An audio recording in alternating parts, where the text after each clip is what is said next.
जय हिंद। सभी शिक्षक साथियों को स्वागत है आपके अपने चैनल पर। जैसे आपको थंबनेल में देखकर पता लग चुका होगा कि हम आज किस विषय पर चर्चा करेंगे। आज के पेपर के माध्यम से बताया गया है कि मध्य प्रदेश में शिक्षक भर्ती के लिए अब ऑनलाइन होगा दस्तावेजों का सत्यापन। पूरी क्या व्यवस्था है वीडियो में आपको देखने को मिलेगी, किस तरीके से दस्तावेजों का सत्यापन आपने को देखने को मिलेगा। इसे तो आपको पूरा वीडियो देखना पड़ेगा, वीडियो में लास्ट तक बने रहिए जिससे आपको चीज़ें क्लियर हो जाए। देखिए, सबसे पहले क्या दिया है, मध्य प्रदेश शिक्षक भर्ती की प्रक्रिया में बड़ा बदलाव किया गया है। एजुकेशन पोर्टल 3.0 से ऑनलाइन होगा डॉक्यूमेंट वेरिफिकेशन। अब देखिए, ये एजुकेशन 3.0 क्या है और किस तरह से इसमें वेरिफिकेशन होगा, ये सभी आपको मैं बता रहा हूँ। आप देखते रहिए खबरों को। देखिए, हाईलाइटेड पॉइंट क्या है इसके, अभ्यर्थियों को अब घर बैठे प्रमाण पत्र स्कैन कर पोर्टल पर अपलोड करेंगे। साथ ही साथ इसमें प्राथमिक शिक्षक चयन परीक्षा में 13,000 पदों पर मेरिट सूची जारी की गई है। इसके अलावा ग्रीष्म अवकाश के बाद स्कूलों को नए शिक्षक मिल सकेंगे। क्या है पूरी खबर, देखिए। प्रदेश में शिक्षक भर्ती प्रक्रिया को अधिक पारदर्शी और सरल और संबद्ध बनाने के लिए स्कूल शिक्षा विभाग बड़ा बदलाव करने के लिए तैयारी कर रहा है। अब शिक्षक भर्ती परीक्षा में पात्र घोषित अभ्यर्थियों के दस्तावेजों का सत्यापन ऑनलाइन प्रक्रिया द्वारा किया जाएगा। इस नई व्यवस्था की शुरुआत प्राथमिक और माध्यमिक शिक्षक भर्ती प्रक्रिया से की जाएगी।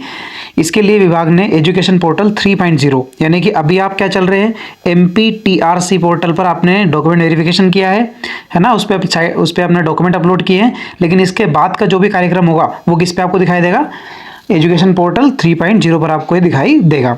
विभागीय अधिकारियों के अनुसार इस डिजिटल व्यवस्था के लागू होने से भर्ती प्रक्रिया में पारदर्शिता बढ़ेगी और अभ्यर्थियों को अनावश्यक भागदौड़ से राहत मिलेगी। आगे क्या दिया है, पोर्टल पर अपलोड करने होंगे दस्तावेज। अब ये क्या चीज़ें हैं, देखिए। इसमें नई व्यवस्था के तहत चयनित अभ्यर्थियों को अपने शैक्षणिक प्रमाण पत्र और अन्य जानकारी दस्तावेज एजुकेशनल 3.0 पर अपलोड करने होंगे।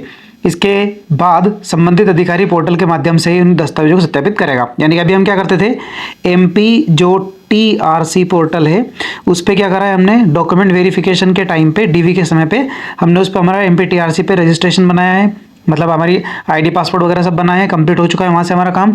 अब जैसे हमारी दो लिस्ट है, एक कौन सी है पात्र और एक कौन सी है अपात्र वाली, तो ये पात्र अपात्र की लिस्ट आने के पश्चात क्या रहेगा कि आगे की जो कार्यवाही है वो किस पे की जाएगी, एजुकेशन 3.0 पर। क्योंकि इसके बाद जैसे ही लिस्ट आ जाएगी वापस हमें क्या जाना पड़ेगा, हमारे डिस्ट्रिक्ट पर जाना पड़ेगा, होम डिस्ट्रिक्ट पर, वहाँ पर डॉक्यूमेंट को वेरीफाई कराना पड़ेगा। लेकिन उन्होंने क्या करा है कि अब हम एजुकेशन 3.0 पर हमारे समस्त जो डॉक्यूमेंट है उन डॉक्यूमेंट को स्कैन कर देंगे, जिससे सीधी खबर कहाँ पहुंचेगी, अधिकारियों के पास हमारी फाइल पहुंच जाएगी और वो वहाँ से ऑनलाइन ही क्या बना के दे देंगे, हमें एक रिसिप्ट बना करके देंगे। इसके साथ ही क्या बताया है, 13,000 पदों के लिए जारी हुई मेरिट सूची। ये किसकी बात है, ये अभी MP में वर्ग 3 की जो वैकेंसी निकली थी उसमें लगभग 13,000 जो स्टूडेंट है वो मेरिट में शामिल हुए हैं, तो उनके लिए भी ये प्रक्रिया स्टार्टिंग से ही जारी कर दी जाएगी। इसमें क्या बताया गया है, हाल ही में मध्य प्रदेश कर्मचारी चयन मंडल ने प्राथमिक शिक्षक चयन परीक्षा के लगभग 13,000 पदों के लिए मेरिट सूची जारी की है। इसके साथ ही माध्यमिक शिक्षक भर्ती की प्रक्रिया भी शुरू होने वाली है।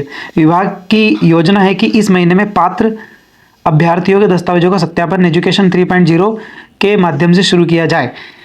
इससे उम्मीद है कि ग्रीष्म अवकाश के बाद सरकारी स्कूलों को नए शिक्षक उपलब्ध हो सकेंगे। इस संबंध में स्कूल शिक्षा विभाग द्वारा जल्द ही आधिकारिक आदेश जारी किए जाने की संभावना है। DPI कार्यालय में नहीं करना पड़ेगा इंतजार। अब तक शिक्षक चयन परीक्षा में मेरिट सूची में शामिल अभ्यर्थियों को दस्तावेज सत्यापन के लिए पहले कहाँ जाना पड़ता था, DO ऑफिस जाना पड़ता था। लेकिन अब क्या है, सारा जो कार्यक्रम है ये ऑनलाइन सेट कर दिया जाएगा। ये क्या दिया है, इस तरह होगी ऑनलाइन प्रक्रिया। नई प्रणाली के तहत पात्र अभ्यर्थी एजुकेशन पोर्टल 3.0 पर लॉगिन कर निर्धारित मॉड्यूल में अपने शैक्षणिक प्रमाण पत्र, पहचान पत्र और अन्य आवश्यक दस्तावेजों को स्कैन कर अपलोड करेंगे। इसके बाद विभागीय अधिकारी पोर्टल के माध्यम से इन दस्तावेजों की जांच कर सत्यापन की प्रक्रिया को पूरा करेंगे। यदि किसी दस्तावेज में कोई त्रुटि पाई जाती है या अतिरिक्त जानकारी की आवश्यकता होती है तो अभ्यर्थियों से ऑनलाइन ही सुधार का अतिरिक्त दस्तावेज जमा करने का कह दिया जाएगा। सत्यापन प्रक्रिया पूरी तरीके करने के पश्चात नियुक्ति आदेश भी ऑनलाइन द्वारा जारी किए जाएंगे। तो अब क्या था, पिछली भर्तियों में आपने देखा होगा कि TRC पोर्टल के बाद भी आपको वापस कहाँ जाना पड़ता था, अपने होम डिस्ट्रिक्ट जाना पड़ता था। लेकिन अब होम डिस्ट्रिक्ट जाने की जरूरत नहीं है, आप डायरेक्ट ही क्या करेंगे, इनको ऑनलाइन के माध्यम से अपलोड करेंगे, जहाँ से आपको वापस ऑनलाइन ही रिसिप्ट दे दी जाएगी। क्या बताया है, प्राथमिक व माध्यमिक शिक्षक भर्ती परीक्षा के पात्र अभ्यर्थियों के दस्तावेज सत्यापन ऑनलाइन होंगे। इससे पारदर्शिता बनी रहेगी। ये किसका आदेश है? ये शिल्पा गुप्ता, आयुक्त जो लोक शिक्षण संचालय है, उनने इस बात को कहा है और ये दोनों में लागू है। यानी कि अभी आपका ये आदेश दिखाई दे रहा है, ये डीपीआई के थ्रू दिखाई दे रहा है, लेकिन जल्द ही जो आपका ट्राइबल विभाग है वो भी इसको अपनाने वाला है। आगे क्या दिया है आपको? मैंने कल इसी वीडियो में खबर और बताई थी कि जो टीईटी एग्ज़ाम है वो सभी शिक्षकों के लिए अनिवार्य कर दी गई है। उसके तहत वापस आज इस दैनिक नव दुनिया में दिया गया है। क्या बताया गया है इसमें? प्राथमिक और माध्यमिक विद्यालयों में कार्यरत शिक्षकों को निर्धारित अवधि में शिक्षक पात्रता परीक्षा यानी कि टीईटी उत्तीर्ण करना अनिवार्य होगा। यह आदेश संचालनालय लोक शिक्षण मध्य प्रदेश ने सभी संभागीय आयुक्त, संचालकों और जिला शिक्षा अधिकारी को जारी किया है। इसमें क्या कहा गया है? आदेश में कहा गया है कि शिक्षा का अधिकार अधिनियम 2009 लागू होने से पहले नियुक्त हुए ऐसे शिक्षक जिनकी सेवानिवृत्ति में 5 वर्ष से अधिक समय शेष है, उन्हें अगले 2 सालों के भीतर क्या करना होगा?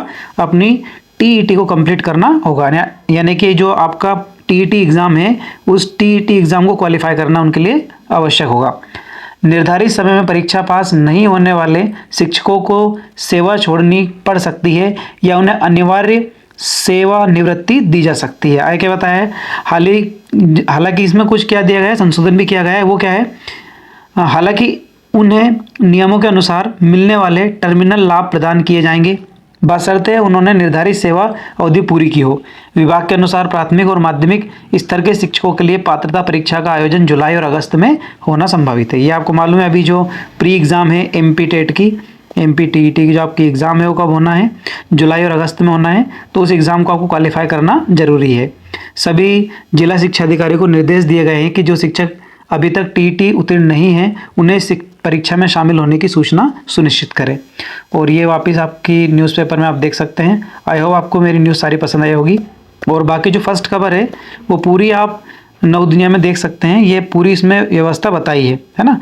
इसमें आपको ये बताया है कि जो पहले प्रक्रिया होती थी कम्प्लीटली, वो उसमें मैक्सिमम काम ऑफलाइन से होता था। ऑनलाइन बहुत कम डॉक्यूमेंट अपलोड किए जाते थे, क्योंकि ऑनलाइन डॉक्यूमेंट जो हमारे हैं उनको अपलोड करने के बाद हमें बार बार कहाँ जाना पड़ता था? या तो हम शाजापुर जाना पड़ता था या अन्य अपने ज़िलों में जाना पड़ता था। लेकिन अभी क्या व्यवस्था की है कि अब आपका जो टीआरसी पोर्टल है उस टीआरसी पोर्टल से ही सीधे आपका जो एजुकेशन 3.0 पोर्टल है उस पर आपकी सारी समस्त सूचनाएं पहुंच जाएगी। शाजापुर आपको या अन्य ज़िलों में जाने की ज़रूरत नहीं रहेगी। सीधा उसी ज़िले के वेबसाइट जो आपकी है एजुकेशन 3.0 उस पर आपको पूरी सूचना दे दी जाएगी। लिस्ट उसी पे अपलोड होगी। तो जो आने वाली वर्ग 3 के अभ्यर्थी हैं उनको इससे बहुत राहत मिलने वाली है। और इसी तरह खबरें देखने के लिए हमारे चैनल को सब्सक्राइब जरूर करें। मिलते हैं अगली वीडियो में। जय हिंद।